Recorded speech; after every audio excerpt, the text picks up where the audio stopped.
Hello बच्चों, welcome to our physics class. In today's class, we'll be studying the chapter number 4 of NCERT, that is titled as Moving Charges and Magnetism. और most probably आज की हमारी इस video से हम इस chapter को कंप्लीट कर लेंगे. दैट इज़ कि ये आज इस चैप्टर की लास्ट वीडियो होगी. Okay, the video can be quite long क्योंकि हमने प्रीवियस वीडियो थोड़ी शॉर्ट बनाई थी. So this video can be quite long क्योंकि इसके अंदर हम MCG का एंटायर कॉन्सेप्ट जो भी आपके सिलेबस के अंदर आने वाला है वो सब डिस्कस कर लेंगे. ठीक है, MCG आज का हमारा टॉपिक होगा. That is moving coil galvanometer. एक बहुत ही सिंपल डिवाइस है, एक ऐसा डिवाइस है जो कि आप बहुत ही फ्रीक्वेंटली अपनी लेबोरेटरीज़ में प्रैक्टिकल्स में यूज़ करते हो. ओके, सो आज हम जानेंगे कि ये डिवाइस होता क्या है, what is galvanometer and how can we convert a galvanometer into ammeter and voltmeter. I hope कि आप ये तीनों टर्म से बहुत ही ज़्यादा वाकिफ़ हो कि गैल्वेनोमीटर क्या होता है, एमीटर क्या होता है, वोल्टमीटर क्या होता है. ठीक है, सो पहले पढ़ेंगे भाई अबाउट गैल्वेनोमीटर कि what is galvanometer, how does it works, what is it construction. कि भाई बाहर से ये जो चीज़ हमें दिखती है एक डब्बा सा, उसके अंदर क्या क्या है और वो कैसे काम कर रहा है, उसके पीछे का प्रिंसिपल क्या है. ओके, सो पहले इसको समझेंगे और फिर इसी को हम एमीटर और वोल्टमीटर में कैसे कन्वर्ट कर सकते हैं. ओके, उसको भी पढ़ेंगे. So let us begin by first of all understanding the meaning of this appliance moving coil galvanometer कि ये कैसा डिवाइस है, क्या काम करता है. सो बच्चों, मूविंग कॉइल गैल्वेनोमीटर एक ऐसा डिवाइस है जिससे कि हम एक छोटी सी मात्रा का करंट मेजर कर सकते हैं जो कि एक सर्किट के अंदर फ्लो हो रहा है. Okay, but the current should be small in magnitude. So अगर आपसे कोई पूछे कि भाई MCG क्या है तो आप कहोगे MCG is a device, it is a device used to detect या फिर measure, used to measure small electric current flowing in an electric circuit, electric current flowing in an electric circuit. बस यही इसकी डेफिनेशन है कि galvanometer यही होता है जो कि एक छोटे से करंट को मेजर कर पाए और हमें उसकी वैल्यू दे पाए किसी भी सर्किट के अंदर. मतलब कि एक सेंसिटिव डिवाइस है जिसके अंदर ये एबिलिटी है कि ये छोटे से छोटे करंट को भी मेजर कर सकता है. यानी कि अगर हमें कहीं डिटेक्ट करना है कि भाई कहीं छोटा सा करंट भी है हमारे किसी सर्किट के एलिमेंट में तो आप यूज़ कर सकते हो MCG को, मूविंग कॉइल गैल्वेनोमीटर को. अब समझते हैं भाई ये चलता कैसे, काम कैसे करता है ये moving coil galvanometer. That is इसका प्रिंसिपल क्या है. ओके, हर एक चीज़ आज के लेक्चर की बहुत इंपॉर्टेंट है आपके एग्जाम के लिए, सो बी अटेंटिव. अब हम पढ़ेंगे बच्चों प्रिंसिपल क्या है इसका, किस प्रिंसिपल पर काम करता है. सो इसका प्रिंसिपल है कि अगर हम एक करंट कैरिंग लूप को मैग्नेटिक फील्ड के अंदर रखते हैं तो वो एक टॉर्क एक्सपीरियंस करता है जो कि हमने अभी आपको प्रीवियस वीडियो में ही पढ़ाया था. Okay, torque experience by a current carrying loop placed in a magnetic field. तो इसका प्रिंसिपल भी बस वही है कि क्योंकि ऐसा हो रहा है तो हमने उसी चीज़ को यूज़ किया, उसी एप्लीकेशन को, कि अगर मैं किसी भी करंट कैरिंग लूप या फिर कॉइल को मैग्नेटिक फील्ड के अंदर रखता हूँ तो वो एक टॉर्क एक्सपीरियंस करता है. बस मैंने इसी सिद्धांत को यूज़ किया और एक MCG बना दिया. ठीक है, तो प्रिंसिपल ये है, बनाया कैसे वो इसकी बात पढ़ते हैं. बट अभी आप प्रिंसिपल लिखो. प्रिंसिपल है it is based on the fact, it is based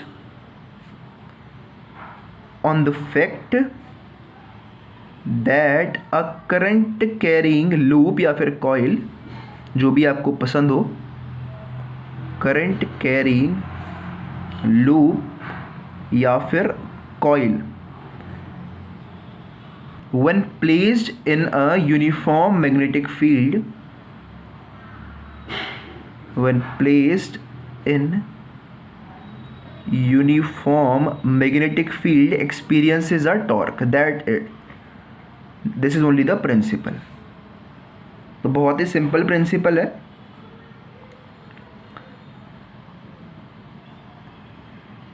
and I hope कि आपको ये प्रिंसिपल भी अब क्लियर हो चुका है. अब इस प्रिंसिपल को हमने कैसे यूज़ किया और कैसे हमने अपने गैल्वेनोमीटर को फॉर्म किया, अब वो समझते हैं. दैट इज़ कि इसकी कंस्ट्रक्शन कैसी है. अब देखो, कंस्ट्रक्शन में मैं आपको समझाऊंगा यूजिंग अ डायग्राम, क्योंकि अगर आप इसको डायग्राम से समझोगे तो ज़्यादा देर तक और ज़्यादा अच्छे से आपके माइंड के अंदर ये समझ में आएगा और आप समझ भी पाओगे कि एक्चुअली अंदर हो क्या रहा है. उस डिब्बे के जो एक ब्लैक कलर का बॉक्स होता है और ऊपर एक मीटर सा बना होता है, उसमें उसके अंदर क्या है वो समझना ज़रूरी है. अगर हमें उसकी कंस्ट्रक्शन समझनी है और कैसे ये प्रिंसिपल वहाँ पर लागू होता है वो समझना है. तो so for construction I am drawing the diagram of MCG, internal diagram of MCG, by pausing the video and then I will explain to you कि भाई हमने क्या कैसे कैसे बनाया. सो बच्चों, finally this is the diagram of a MCG in front of you. अब इसको समझते हैं क्या क्या ये है और क्या से बनाया हुआ है. सो ये जो आउटर बाउंड्री आपको दिख रही है, it is the external skeleton of this galvanometer. ठीक है, यानी कि जो ये आपको बाहर से दिखेगा. ये जो सारी चीज़ें आपको बाहर से नहीं दिखेंगी. ये जो अंदर की चीज़ें हैं ये आपको बाहर से नहीं दिखेंगी. आपको सिर्फ ये और ये स्केल बाहर दिखता है. बाकी ये सब कुछ जो है ये इंटीरियर का चीज़ है. अब इंटीरियर में हमने क्या किया है, ध्यान से समझना. इंटीरियर के अंदर सबसे पहले स्टार्टिंग में आती है हमारी कॉइल, और ये कॉइल एक नॉन मेटेलिक फ्लेम के ऊपर हमने वाउंड आउट कर रखी है. ओके, यानी कि जो फ्रेम है इसका दैट इज़ नॉन मेटेलिक, उसके ऊपर हमने क्या किया, एक कॉइल को वाउंड कर रखा है. And then this coil has been placed between two strong magnets. ये दो स्ट्रॉन्ग मैग्नेट्स आपको दिख रहा होगा. This is the north pole of this magnet, this is the south pole of this magnet. तो आप इसको लेबल करते रहो. ये पहले क्या है बच्चों, this is a coil, these two are magnets. तो मैं एक के लिए लिख रहा हूँ, आप दोनों के लिए कर लेना इसको. This is magnet. Now it is suspended by a phosphorus bronze strip. ये जो सस्पेंडेड है मतलब कि जो टंगी हुई है, that is by a phosphorus bronze strip. Phosphorus bronze strip. ठीक है. और जो ये फॉस्फोरस ब्रोंज स्ट्रिप है, जैसे कि आपको दिख रहा होगा कि ये टर्मिनल T1 से कनेक्टेड है. लेट मी से this is T2 and this is T1. सो ये टर्मिनल T2 से कनेक्टेड है. आपको दिख रहा होगा ये वायर जा रही है. दिस इज़ अ वायर जो कि इस टर्मिनल T2 से कनेक्टेड है. आपने देखा होगा जब आप एक्सपेरिमेंट्स करते हो लैब के अंदर, सो दो टर्मिनल्स होते हैं किसी भी डिवाइस के, चाहे वो एमीटर हो, गैल्वेनोमीटर या फिर वोल्टीमीटर हो, सबके दो टर्मिनल्स होते हैं. तो यहाँ पर आप क्या करते हो, अपने डिवाइस को कि एक वायर यहाँ पर वाइंड करते हो, दूसरी यहाँ पर करते हो. तो वो क्या करता है, वो वायर इस वाली वायर को करंट देता है और वो यहाँ से करंट ला करके इस कॉइल के अंदर सप्लाई करता है. ठीक है. तो अब क्या होता है, इसके अंदर करंट फ्लो होना शुरू हो जाता है. And since it has been placed within a strong magnetic field. Okay. अब ये क्या होता है, इट एक्सपीरियंसेस अ टॉर्क. चलो अब देखो, टॉर्क तो हो गया. अब ऐसा तो नहीं होना चाहिए ना कि हमेशा हमारा ये जो कॉइल है ये वहीं रहे. Okay. It must have a ability to restore itself. तो रीस्टोर करने के लिए हमने क्या किया, एक स्प्रिंग लगा रखा है इसके नीचे. कॉइल का ऊपर वाला टर्मिनल इससे कनेक्टेड है, नीचे वाला स्प्रिंग से कनेक्टेड है. ओके. तो जब ऊपर एक टॉर्क लगेगा और ये चीज़ डिफ्लेक्ट होगी, सो वहीं पर ये जो हमारा स्प्रिंग है ये एक रीस्टोरिंग टॉर्क लगाएगा इस पर, ताकि अगर हमारा जो करंट है वो आना बंद हो जाए, so it comes back to its initial position. ऐसा होना चाहिए डिवाइस के अंदर. और ये जो स्प्रिंग है इसको जो पावर मिलती है वो यहाँ से आती है. It is connected to terminal T1. So I hope this construction is clear to you. और एक बात ध्यान रखना कि जो हमने बीच में बनाया है बच्चों, ये एक पीस है, एक सॉफ्ट आयरन का पीस है. Okay. This is a piece of soft iron. ये भी आप लिख लेना यहाँ पर, क्योंकि डायग्राम बनाने को आता है एग्ज़ाम के अंदर. So you must know how to make this diagram. ठीक है. बट जो मैंने आपके सामने ये बनाया है galvanometer, it is based on lamp and scale method.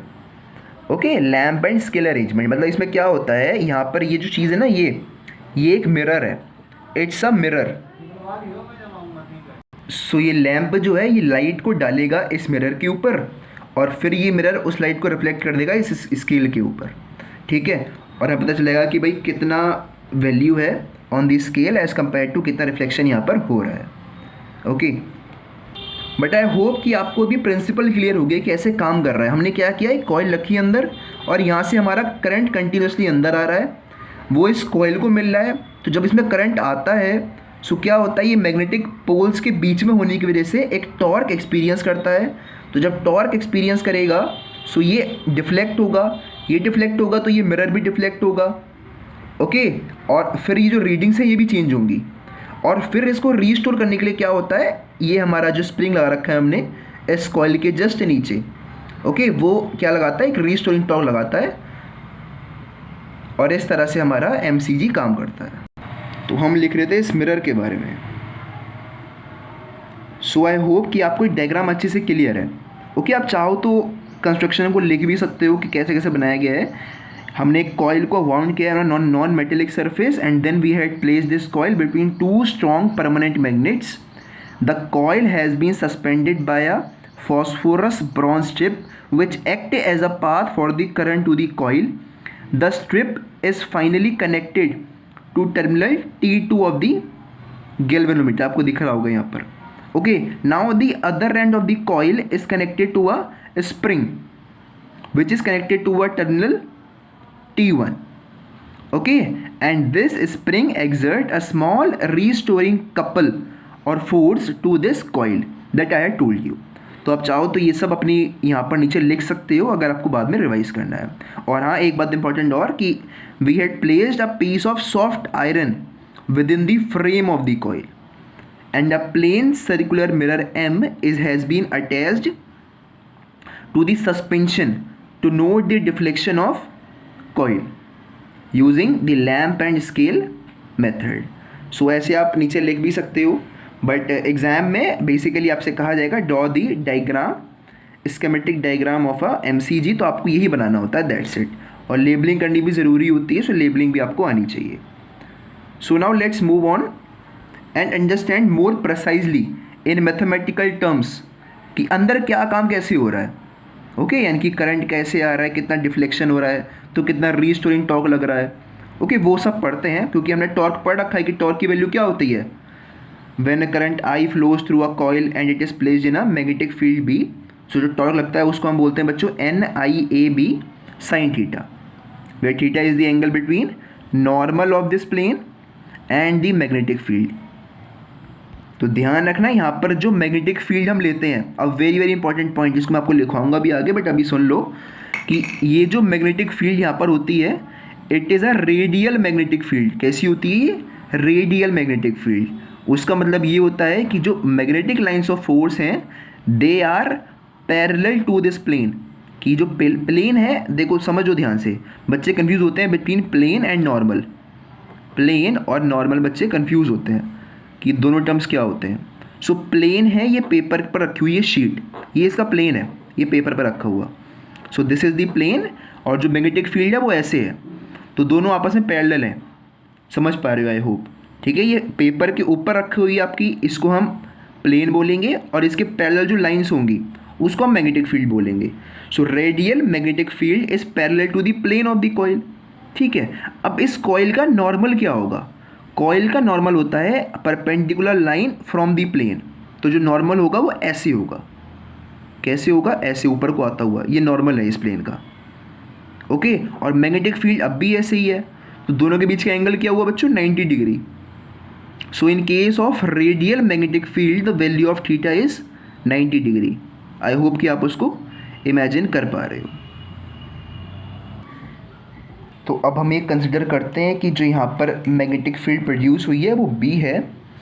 ठीक है, अब थोड़ा मैथमेटिकली समझने की कोशिश करते हैं कि कैसे वर्क कर रहा है हमारा MCG। सो आप लिखो कि let B be the intensity of magnetic field जो कि इन मैग्नेट से प्रोड्यूस करी है मैग्नेटिक फील्ड, और हमने माना भाई जो करंट है वो आई है। So I is the current flowing through the coil, current flowing through the coil जिसको हमें मेजर करना है, फ्लोइंग थ्रू द कॉइल।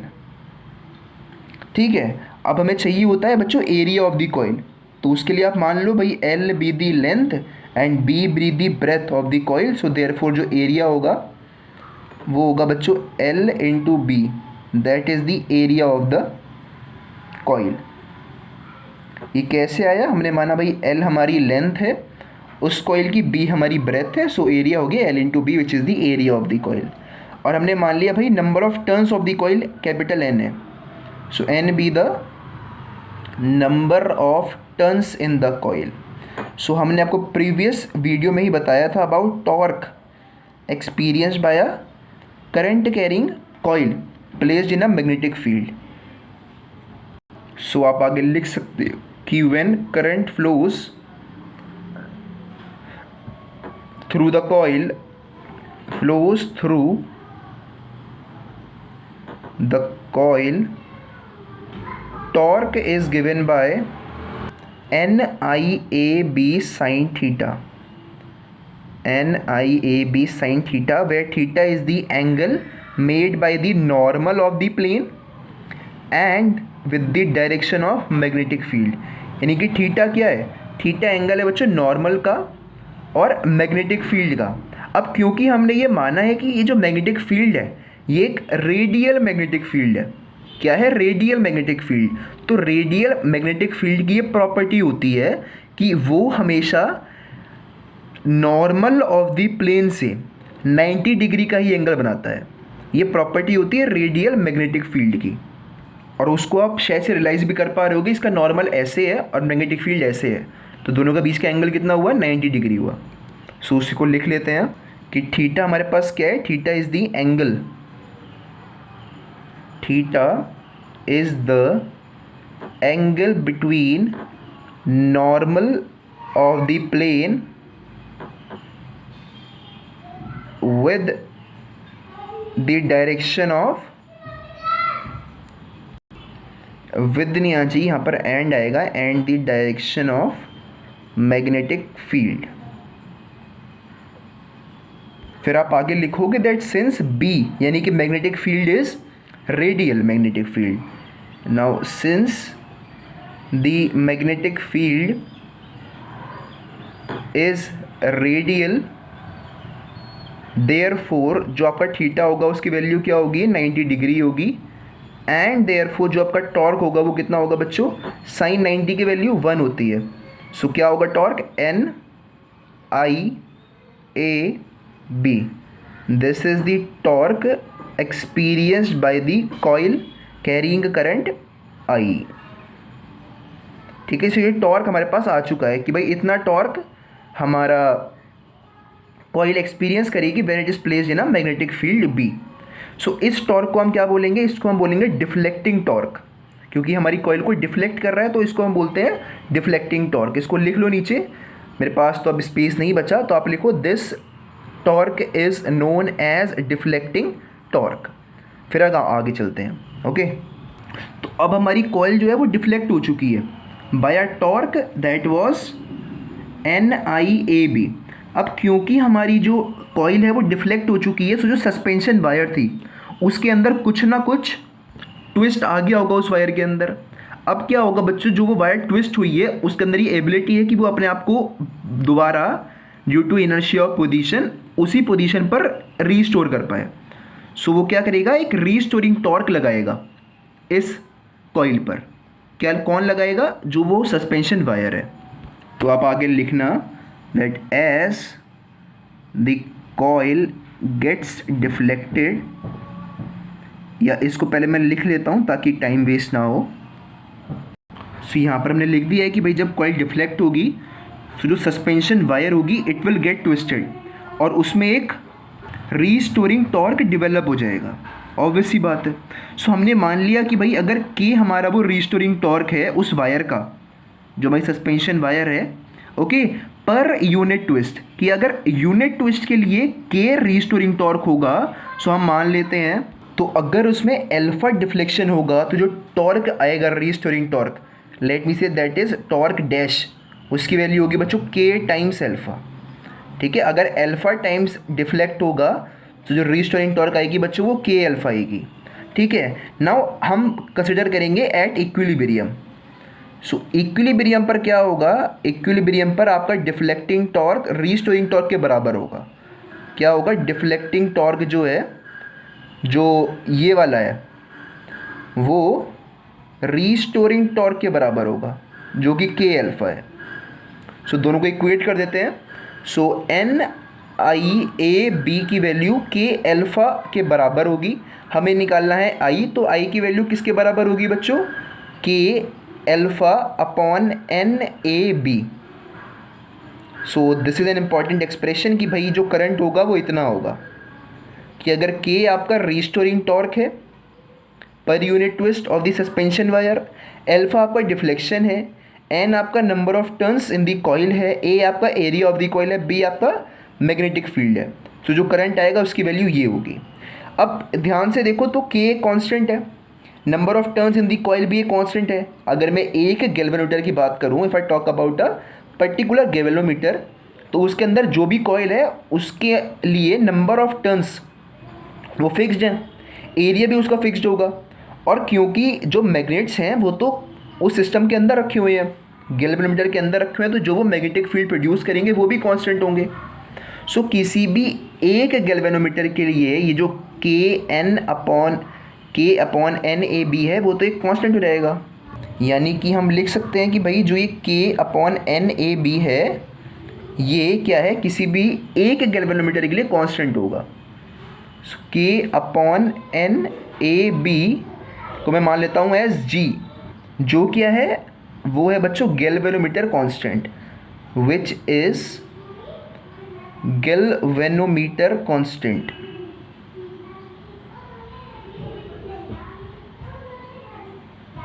सो अगर आप आई को लिख सकते हो, अब आई इज इक्वल टू, ये सारा जी हो गया, बचा क्या alpha. So I is equal to G times alpha. इसका मतलब ये है कि आप लिख सकते हो कि जो करंट होगा जो कि आपको मेजर करना है वो डायरेक्टली प्रोपोर्शनल होगा डिफ्लेक्शन के। अब ये दोनों सिंबल्स ऑलमोस्ट सेम से ही हो गए हैं, तो आप समझ जाना कि ये क्या है, अल्फ़ा है और ये प्रोपोर्शनलिटी का साइन है। सो ध्यान से देखो, I is proportional to alpha हो गया है कि अब जो भी करंट पास हो रहा होगा उस सर्किट में से वो प्रोपोर्शनल होगा जितना भी आपका डिफ्लेक्शन शो करेगा आपका गैल्वेनोमीटर। तो अब क्योंकि हमारा जो करंट फ्लो हो रहा है क्रॉस दी सर्किट वो प्रोपोर्शनल है टू दी डिफ्लेक्शन, तो हम यहाँ पर एक सिंपल एक लीनियर स्केल भी यूज़ कर सकते हैं to measure the amount of current by using galvanometer.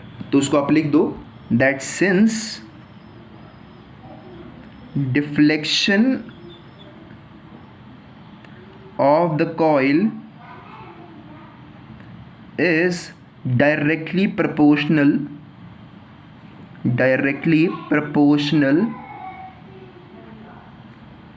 to the current flowing through the coil, या फिर फ्लोइंग थ्रू इट आप यहाँ पर लिख लो क्योंकि हम कॉइल पहले लिख चुके हैं। So flowing through it, therefore a linear scale can be used, a linear scale can be used to detect the current in the circuit, to detect the current in the circuit. I hope this is clear to you. ठीक है, अब एक सवाल एक बहुत ही common सा है कि what is the use of radial magnetic field in a MCG. So बच्चों, रेडियल मैग्नेटिक फील्ड का यही यूज़ है कि उसने आपके साइन थीटा को 1 बना दिया, कि उसने जो एंगल था बिटवीन दी नॉर्मल और magnetic field it made it 90। देखो अगर वो 90 ना होता तो यहाँ पर ज़रूर कुछ ना कुछ एक और नंबर आता। ओके, ऑब्वियस ही बात है, साइन थीटा आता तो वो अपने साथ कोई ना कोई नंबर ज़रूर लेके आता, और अगर वो नंबर आता तो हम ये नहीं कह सकते थे कि I is proportional to alpha, और वहाँ पर हम सीधा सीधा एक लीनियर स्केल नहीं यूज़ कर पाते टू मेजर दी करंट। बस यही एक हमारे लिए फ़ायदा किया रेडियल मैग्नेटिक फील्ड ने। ठीक है, तो रेडियल मैग्नेटिक फील्ड क्या होता है? It is the magnetic field which is always perpendicular to the normal of the plane in which it is directed. अब बात करते हैं बच्चों सेंसिटिविटी ऑफ अ गैल्वेनोमीटर के बारे में, कि हम कैसे अपने गैल्वेनोमीटर की सेंसिटिविटी बढ़ा सकते हैं। So now will be talking about sensitivity of a galvanometer.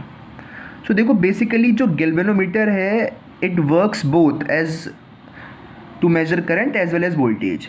तो इसके लिए क्या होगा, दो अलग अलग सेंसिटिविटीज़ होंगी। पहला होगा करंट सेंसिटिविटी, दूसरा होगा वोल्टेज सेंसिटिविटी, क्योंकि जो इसका काम है ये उसी के लिए सेंसिटिव होगा।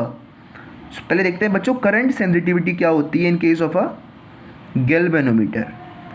सो करंट सेंसिटिविटी, या फिर अगर मैं पहले आपको समझाऊं बच्चों word sensitivity with respect to galvanometer, तो इसका मतलब ये है कि अगर मेरा गैल्वेनोमीटर एक छोटे से छोटे करंट को भी मेजर कर पा रहा है तो मेरा गैल्वेनोमीटर बहुत सेंसिटिव है, मतलब बहुत अच्छा है।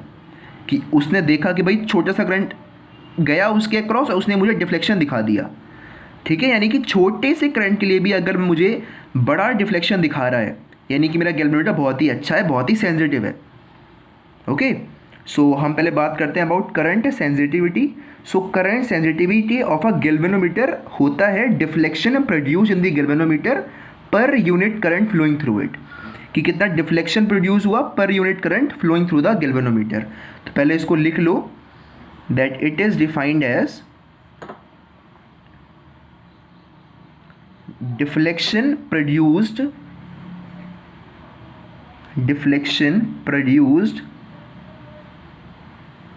in a galvanometer per unit current flowing through it, per unit current flowing through it। तो अगर मैं इसको मैथमेटिकली लिखूं तो हम क्या लिखेंगे बच्चों, हम लिखेंगे कि हमने मान लिया कि जो करंट सेंसिटिविटी है उसकी वैल्यू बराबर है डिफ्लेक्शन पर यूनिट करंट। तो डिफ्लेक्शन अल्फा से हम दिखाते हैं और करंट क्या होगा आपका आई। ठीक है, और आप ध्यान से देखो मैंने आई को अभी ऊपर डिराइव किया था, आई को हमने अभी ऊपर डिराइव किया था कि आई की वैल्यू ये होती है। ठीक है, सो अगर मैं आई के प्लेस पर वो वैल्यू पुट करता हूँ दैट इज़ अल्फ़ा, तो एज इट इज़ आई के प्लेस पर क्या पुट करोगे आप, k times alpha upon N A b था तो वो ऊपर आ जाएगा, तो एन ए बी आपका ऊपर आ जाएगा। तो आप ध्यान से देखो तो अल्फ़ा से अल्फ़ा कट जाएगा एंड देयरफॉर हमें देखना था कि हम कैसे अपनी सेंसिटिविटी को बढ़ा सकते हैं। तो आपकी सेंसिटिविटी किसके बराबर आई है, एन ए बी अपॉन के बराबर आई है। यानी कि अगर आपको अपनी सेंसिटिविटी को बढ़ाना है तो एन मतलब होता है बच्चों number of turns in the coil, number of turns in the coil, तो इसको बढ़ा दो। बट ध्यान रखना जब आप नंबर ऑफ टर्न्स को बढ़ाते हो तो एक लिमिट होती है बढ़ाने की भी। आप इसको लिख सकते हो कि we can increase the sensitivity of the galvanometer by increasing the number of turns in the coil but to a particular extent. मतलब कि एक सर्टेन लिमिट तक ही आप इसकी नंबर ऑफ टर्न्स को बढ़ा सकते हो, क्योंकि जैसे जैसे आप नंबर ऑफ टर्न्स बढ़ा रहे हो आप रेजिस्टेंस ऑफ द गैल्वेनोमीटर भी इंक्रीज कर रहे हो। ठीक है, you are increasing the resistance of the galvanometer as well. So अगर रेजिस्टेंस बढ़ती जाएगी तो कहीं ना कहीं आपकी जो सेंसिटिविटी है वो कम होती जाएगी। सो आपसे कोई कहे भाई how can you increase current sensitivity, तो पहला पॉइंट है bye increasing the number of turns but not beyond a certain limit, but not beyond a certain limit. अगला है बच्चों एरिया, तो you can increase the current sensitivity by increasing the area of the coil. But वो भी देखो अगर आप area बढ़ाते रहोगे तो जो आपका गैल्वेनोमीटर बहुत बड़ा हो जाएगा, और बड़ा गैल्वेनोमीटर बहुत ही बल्कि और it will be less sensitive. ठीक है, कोई चीज़ अगर बड़ी है और उसको कैरी करना भी आसान नहीं है, सो it is quite bulky and becomes less sensitive. यानी कि एरिया बढ़ाओ बट इसको भी एक पर्टिकुलर लेवल तक ही बढ़ाओ। Okay, so you can increase the current sensitivity by increasing the area of the coil. अब अगला है बच्चों बी, तो बी का मतलब होता है मैग्नेटिक फील्ड। तो you can increase the current sensitivity by increasing the magnetic field, okay, produced by those magnets, दो सिलेंड्रिकल मैग्नेट्स। सो आप मैग्नेटिक फील्ड तो बढ़ा ही सकते हो, ये तो आसान सा काम है कि और strong permanent horse shoe magnet use कर लो तो आपका बी बढ़ जाएगा। ठीक है, तो तीन चीज़ें हमने पढ़ी कि अगर आपको बढ़ानी है तो एन बढ़ा दो, ए बढ़ा दो, बी बढ़ा दो, बट एन और ए में कुछ लिमिटेशंस थी बढ़ाने के। और फिर है बच्चों नीचे के क्या है, के is the restoring torque per unit twist, और ये इसके इन्वर्सली प्रोपोर्शनल है, ये इसके इन्वर्सली प्रोपोर्शनल है। So on decreasing the value of K my current sensitivity will increase. तो हमें क्या करना है, के की वैल्यू को कम करना है। तो अगर आपको के की वैल्यू को कम करना है तो despite of using a circular wire of phosphorus bronze, ये के किसका है, उस सस्पेंशन वायर का के है। ओके, सो आप क्या करो, उस वायर को despite of taking it circular, you must take it as a flat strip, क्योंकि फ्लैट स्ट्रिप की जो रीस्टोरिंग टॉर्क होती है पर यूनिट ट्विस्ट वो कम होती है as compare to circular wire. ठीक है, तो आप कह सकते हो कि we can decrease the value of restoring force constant K by using a flat strip of phosphorus bronze instead of a circular strip. ठीक है, सो ये चार अलग अलग पॉइंट्स थे by which you can increase the current sensitivity. So I hope कि आपने सारे पॉइंट्स को लिख भी लिया होगा। ओके, क्योंकि इंपॉर्टेंट है, आपके एग्जाम के अंदर आते हैं। They will ask you define current sensitivity and then they will ask you how can you increase it. तो ये चार पॉइंट्स हैं इंक्रीज करने के। ठीक है, अब आते हैं बच्चों वोल्टेज सेंसिटिविटी पर। वोल्टेज सेंसिटिविटी, सो ये क्या होगा, it is defined as deflection produced in the galvanometer per unit current. यहाँ पर था क्योंकि हम करंट देख रहे थे, अब यहाँ पर हम वोल्टेज देख रहे हैं, तो बस ये करंट वोल्टेज से रिप्लेस हो जाएगा, दैट्स इट। यही आपकी डेफिनेशन होगी। So it is defined as deflection produce in a galvanometer per unit voltage flowing through it या फिर अप्लाइड टू इट। ठीक है, ऐसे आप इसको डिफाइन कर दोगे, अपने आप कर देना। तो मैं इसका फॉर्मूला लिख रहा हूँ मैथमेटिकली कि वोल्टेज सेंसिटिविटी का फॉर्मूला क्या होगा बच्चों, डिफ्लेक्शन प्रोड्यूस्ड पर यूनिट वोल्टेज, पर यूनिट वोल्टेज। अब मुझे अच्छे से मालूम है भाई V क्या होता है, V is equal to I R by Ohm's law, तो अल्फा अपॉन आई आर हो जाएगा। अब I की वैल्यू आपको अच्छे से मालूम है, वही सेम जो यहाँ पर यूज़ करी थी वही यहाँ पर भी यूज़ करेंगे, तो रख दीजिए। तो अल्फ़ा अपॉन I की वैल्यू क्या क्या थी बच्चों, K था, फिर अल्फ़ा था, R तो होगा ही होगा दोबारा से, और ऊपर हो जाएगा बच्चों NAB। तो ध्यान से देखो, अल्फ़ा से अल्फ़ा कट गया, बचा क्या, NAB upon KR। This is your expression for voltage sensitivity.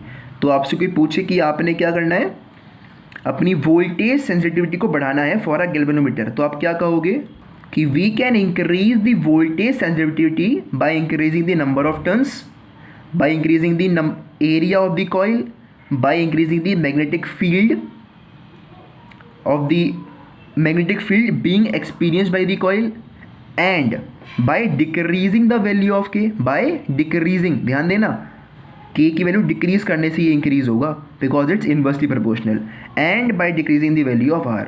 तो यहाँ पर आपके पास 5 पॉइंट्स हैं, यहाँ पर सिर्फ 4 पॉइंट थे, यहाँ पर एक R एक्स्ट्रा आ गया। ओके, तो this is how you need to define them, you need to increase और डिक्रीज देयर सेंसिटिविटीज़। यहाँ पर 5 स्टेप्स हैं बढ़ाने के, यहाँ पर 4 स्टेप थे बढ़ाने के। So I hope this sensitivity of a galvanometer is also clear to you. तो अब बात करते हैं बच्चों कन्वर्जन ऑफ गैल्वेनोमीटर की, कि हम कैसे एक गैल्वेनोमीटर को एक एमीटर में और फिर एक वोल्टमीटर में कन्वर्ट कर सकते हैं। सो कन्वर्जन ऑफ गैल्वेनोमीटर। सो पहले समझते हैं कि हम गैल्वेनोमीटर से एक एमीटर कैसे बना सकते हैं। देखो, मुझे ये उम्मीद है कि आपको पता होगा कि भाई एमीटर का काम क्या होता है। एमीटर का काम होता है to measure the amount of current flowing in a circuit. It is an instrument to measure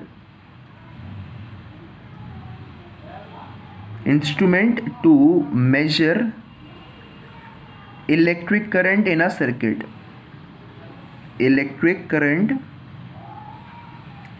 in an electric circuit, ये इसका काम होता है। तो आप ये सवाल पूछ सकते हो कि सर ये काम तो हमारा गैल्वेनोमीटर भी करता था, तो हमने एमीटर क्यों बनाया। तो बच्चों ध्यान देना कि जब आपने लिखा था भाई व्हाट इज़ अ गैल्वेनोमीटर, तो आपने लिखा था it is an instrument to measure small electric current flowing in an electric circuit, कि इसका काम है सिर्फ छोटे करंट्स को मेजर करना। अब मान लेते हैं कोई एक बड़े मैग्नीट्यूड का करंट आ गया, सो अगर उसको हम इसके अक्रॉस पास करवाएंगे बच्चों, तो उस समय पर ये हमारा डिवाइस डैमेज हो सकता है। तो पहला reason for the conversion to ammeter is कि large current in the galvanometer में बर्न इट। सो ये तो पहला पॉइंट था, ये मैंने यहाँ पर लिख दिया है ताकि आप इसको रिवाइज कर पाओ दोबारा। ओके, कि लार्ज करंट कैन डैमेज और बर्न दी गैल्वेनोमीटर। अब अगला पॉइंट ये है कि बच्चों ये जो डिवाइस होता है गैल्वेनोमीटर, इसके खुद के अंदर एक अच्छे अमाउंट का रेजिस्टेंस होता है। क्या होता है, ये एक अच्छे लेवल का रेजिस्टेंस इस डिवाइस के अंदर होता है। सो अब इसके अंदर रेजिस्टेंस है, तो ऐसा हो सकता है कि इस बड़े रेजिस्टेंस के कारण जो करंट फ्लो हो रहा था सर्किट में वो चेंज हो जाए। ओके, सो अगला पॉइंट हम क्यों यूज़ नहीं करते, क्योंकि large resistance of the galvanometer, large resistance of the galvanometer will change the electric current in the circuit, will change the I in the circuit। ये दो पॉइंट्स हैं जिनकी वजह से हम डायरेक्टली गैल्वेनोमीटर को यूज़ नहीं करते हैं एज एमीटर। सो अब हम क्या करेंगे, इन्हीं दो पॉइंट्स को अपना बेसिक बनाएंगे कि इन दोनों को ओवरकम करेंगे और अपने गैल्वेनोमीटर को एक एमीटर में कन्वर्ट कर देंगे। सो ध्यान से देखो कि पहली कमी क्या है, पहली कमी ये है कि ज़्यादा करंट पास ना हो हमारे गैल्वेनोमीटर के अक्रॉस, एक छोटा सा करंट पास हो। तो हम क्या करेंगे, मान लिया कि मेरे पास ये मेरा गैल्वेनोमीटर है, ठीक है। So what I will be doing is to convert और to use it to measure the electric current in electric circuit, I will connect a small resistance S. इसको हम शंट रेजिस्टेंस भी बोलते हैं। क्या बोलते हैं बच्चों, शंट रेजिस्टेंस। इसको मैं कनेक्ट करूँगा in parallel to this galvanometer. मैंने मान लिया ये मेरे पास मेरा वो सर्किट है जिसमें से आई करंट फ्लो हो रहा है, यानी कि मुझे अपना आई करंट मेजर करना है। तो मैंने क्या किया, एक छोटा सा रेजिस्टेंस यहाँ पर एस रखा। क्यों रखा, इसलिए रखा क्योंकि देखो करंट क्या होता है, करंट हमेशा उस पाथ से फ्लो होना चाहता है जिस पाथ में उसे कम रेजिस्टेंस मिले। अब देखो ये करंट अब क्या करेगा, दो हिस्सों में बटेगा। लेट मी से यहाँ पर जो करंट गया वो आई जी गया और यहाँ पर जो करंट आया वो आई माइनस आई जी आया। तो ध्यान रखना कि यहाँ पर ज़्यादा रेजिस्टेंस है, इसका रेजिस्टेंस बहुत ज़्यादा है और इसका बहुत कम मैंने लिया है, एस का रेजिस्टेंस बहुत कम मैंने लिया है। सो करंट का मैक्सिमम जो पार्ट होगा वो इससे पास होना चाहेगा, इस वाले रेजिस्टेंस से। सो यहाँ पर जो करंट जाएगा वो बहुत ही कम जाएगा, ऑब्वियस ही बात है, यानी कि आई जी की वैल्यू बहुत ही कम होगी। सो जो पहला पॉइंट था मेरा लार्ज करंट, वो कैंसिल हो जाता है क्योंकि अब बहुत ही छोटा सा करंट गया है टू द गैल्वेनोमीटर, जबकि जो बड़ा करंट था, major part of the current था, वो इस एस शंट रेजिस्टेंस के अक्रॉस से पास हुआ है। तो पहला पॉइंट मैंने वहाँ पर सेटिस्फाई कर लिया। और अगले पॉइंट पर पहुँचने से पहले आप पहले इस पॉइंट को लिख लो, that a galvanometer can be converted, ये बहुत इंपॉर्टेंट पॉइंट्स हैं बच्चों दोनों, can be converted into an ammeter by connecting a low resistance, जिसको हम शंट भी बोलते हैं, लो रेजिस्टेंस कॉल्ड शंट, जो कि मैंने एस से दिखाया है, S parallel to the galvanometer, parallel to the galvanometer. इस तरह से अगर आप करते हो तो ये आपका एक एमीटर बन जाता है, ठीक है। सो पहला पॉइंट तो हमने देख लिया कि भाई ज़्यादा करंट तो पास नहीं होगा, यानी कि मेरा पहला पॉइंट तो यहाँ पर सेटिस्फाई हो गया। अब देखते हैं बच्चों सेकंड पॉइंट को, कि क्या अब इस डिवाइस का, इस पूरे डिवाइस का, यहाँ से लेके यहाँ तक के डिवाइस का रेजिस्टेंस ज़्यादा है या फिर कम है। तो रेजिस्टेंस हमें अच्छे से मालूम है कि जो इस डिवाइस का आर इफेक्टिव होगा, मैं इस साइड में निकाल रहा हूँ, ये इंपॉर्टेंट भी है, आपको मालूम भी होना चाहिए। इफेक्टिव रेजिस्टेंस, इफेक्टिव रेजिस्टेंस ये एग्ज़ाम के अंदर आता है, न्यूमेरिकल में पूछ लेता है या फिर सिंपली भी पूछ लेता है आपसे डिराइव करने के लिए। इफेक्टिव रेजिस्टेंस ऑफ एमीटर क्या होगा बच्चों, 1/R इफेक्टिव की वैल्यू होगी 1/G प्लस 1/S। ठीक है, ये हम पढ़ चुके हैं। सो आप ध्यान से देखो, एलसीएम ले लो तो G प्लस S/GS हो जाएगा। अब क्योंकि आपको मालूम है भाई S एक बहुत ही छोटी सी वैल्यू है, तो G प्लस S करीब करीब G के बराबर ही होगा। तो इसको साइड में लिख लो that since S is very very small, so G plus S will be approximately equal to S, sorry G के बराबर। ठीक है, G प्लस S G के बराबर होगा क्योंकि S बहुत छोटा है। सो मैं क्या करूँगा, G प्लस S को रिप्लेस कर दूंगा बच्चों G से, तो मेरे पास 1/R इफेक्टिव की वैल्यू क्या होगी, G/GS। ठीक है, तो ध्यान से देखो G से G कट रहा है तो R इफेक्टिव की वैल्यू S के बराबर हो रही है। इसको क्रॉस मल्टीप्लाई कर लो तो R इफेक्टिव की वैल्यू S के बराबर है, और S तो आपको पहले से ही मालूम है कि बहुत ही लो रजिस्टर है, जिसकी रेजिस्टेंस बहुत ही कम है। तो आपने देख लिया कि हमने पॉइंट नंबर 2 भी अपना सेटिस्फाई करवा लिया इस डिवाइस के लिए, कि लार्ज रेजिस्टेंस था गैल्वेनोमीटर का, तो हमने उसको एक छोटी सी रेजिस्टेंस में कन्वर्ट कर दिया। आप यहाँ पर देख पा रहे होगे S एक बहुत ही छोटी सी रेजिस्टेंस है। सो यहाँ पर आपने देखा कि हमने दोनों ही ऊपर वाले पॉइंट्स को नलीफाई यहाँ पर कर दिया है। तो यहाँ पर आप चाहो तो एक कंक्लूजन लिख सकते हो, द एमीटर इज़ अ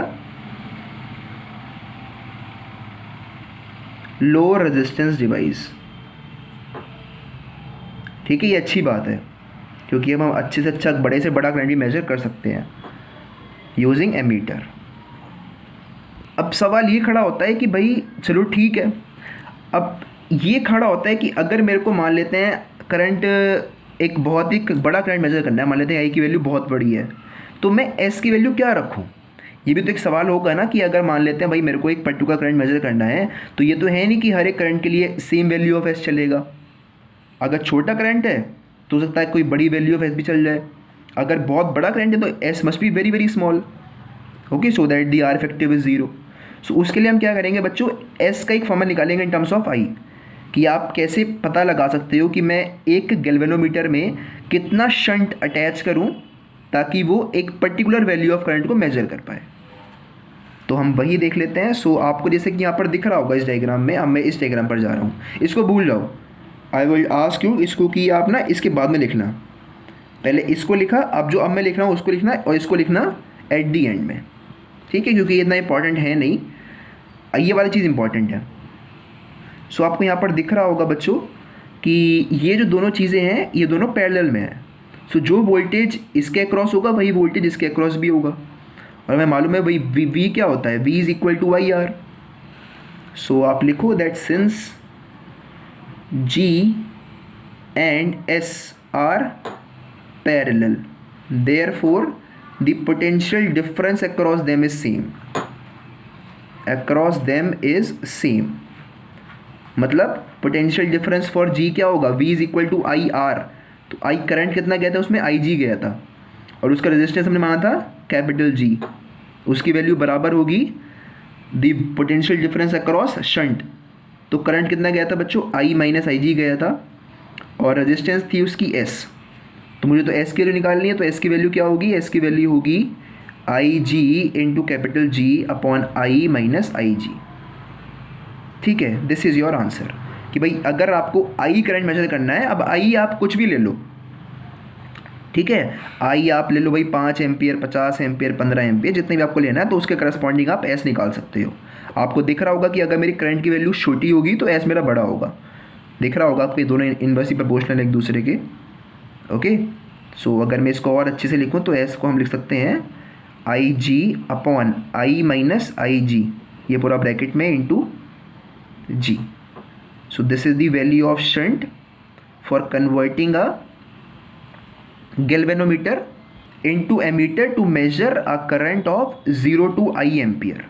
ठीक है, अब आप इस आई को कुछ भी पुट करो न्यूमेरिकल्स में, जो भी आपको दे रखा होता है उसको पुट करो, and therefore you will have your answer. क्योंकि आपसे मेजरली क्या होगा, एग्जाम के अंदर IG दे रखा होगा, ये रेजिस्टेंस ऑफ दी गैल्वेनोमीटर भी दे रखा होगा, और आपको इसकी रेंज दे रखी होगी, मान लेते हैं 0 से 5 एम्पियर आपसे कह दिया, तो आपने I को 5 रखना होगा वहाँ पर। तो आई को 5 रखो और अपना एस शंट रेजिस्टेंस निकाल लो. So I hope this conversion of galvanometer into ammeter is clear. Now let's study the conversion of galvanometer into voltmeter, जो फिर से बहुत ही आसान है. सो पहले समझते हैं बच्चों वोल्ट मीटर क्या होता है.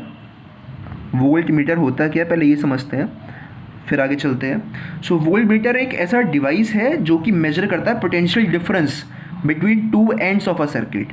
कि अगर मेरे पास ये दो एंड्स हैं और मुझे पता लगाना है कि भाई कितना पोटेंशियल डिफरेंस है इनके अक्रॉस, तो मैं एक वोल्ट मीटर को अटैच कर दूंगा यहाँ पर ऐसे, और ये बता देगा कि भाई कितना पोटेंशियल डिफरेंस है दोनों पॉइंट्स के बीच में. So it is an instrument to measure potential difference across the two ends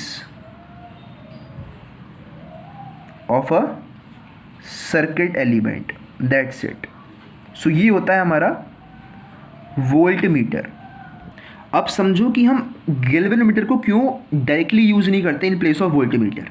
देखो जब भी आपको पोटेंशियल डिफरेंस मेजर करनी होगी किसी भी डिवाइस की, तो आप हमेशा उसको वोल्ट मीटर को हमेशा पैरेलल में अटैच करते हो. You always attach the voltmeter in parallel to the circuit element. ठीक है, अगर मेरे को मान लेते हैं भाई ये एलिमेंट है, इसके अक्रॉस पोटेंशियल डिफरेंस मेजर करनी है, तो आप क्या करोगे, पैरेलल में अपने वोल्ट मीटर को अटैच करोगे.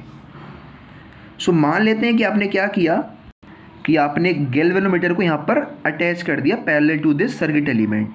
तो वहाँ पर क्या होगा, when you attach a galvanometer, so वो गैल्वेनोमीटर की कम रेजिस्टेंस की वजह से क्या होगा कि थोड़ा सा करंट ये विड्रॉ कर लेगा इस सर्किट में से. आपने देखा था प्रीवियस केस में भी कि थोड़ा सा करंट आईजी विड्रॉ कर लेता है. ओके, अगर इसे थोड़ा सा करंट विड्रॉ कर लिया तो ऑब्वियस सी बात है कि भाई अब जो पोटेंशियल डिफरेंस था बिटवीन द टू एंड्स वो चेंज हो जाएगा. ऑब्वियस सी बात है. और जो हमारी मेजरमेंट होगी यूजिंग द गैल्वेनोमीटर वो एक्यूरेट नहीं होगी. क्यों? क्योंकि इसने खुद ने थोड़ा सा करंट ले लिया है उस सर्किट में से, and therefore the measurement will not be accurate. तो अगर मुझे एक्यूरेट मेजरमेंट चाहिए पोटेंशियल डिफरेंस की, तो ये ज़रूरी हो जाता है कि जो करंट है एट दीज टू पॉइंट्स, ये दोनों पॉइंट्स के लिए सेम होना चाहिए. Okay, that current at the two points must be exactly same. और ये तभी पॉसिबल है जब मैंने डिवाइस यहाँ पर लगाया है in parallel to this element, it has a very very high resistance. अगर इसकी रेजिस्टेंस बहुत ज़्यादा होगी सो करंट चाहेगा कि भाई मैं तो निकलूँ कम वाली रेजिस्टेंस की तरफ से, तो वो इधर जाएगा ही नहीं.